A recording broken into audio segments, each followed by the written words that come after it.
So let's talk about Cherae luxury bags a little bit. So that's something that you got going on with your daughter. Like, Yeah. what happened with that? What was the startup of that?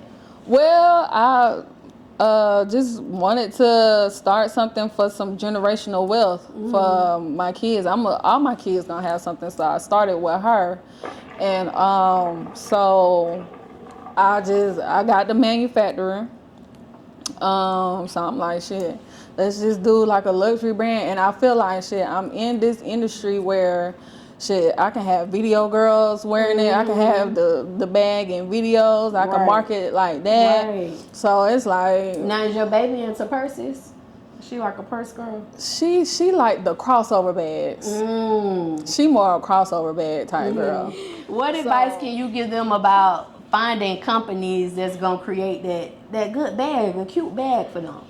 Definitely, if you have more than one manufacturer to work with and get samples from each of those manufacturers and actually like try it out, like open a bag, see, if it's flexible, put a whole bunch of stuff in it, you know what I'm saying? Like just test out the stuff and then decide like, okay, I feel like you should have at least two manufacturers, two vendors, two manufacturers, whatever, to work with, just in case the one that you mainly work with, something going on with them, then you can fall back on the other one. Do they charge you for like the samples?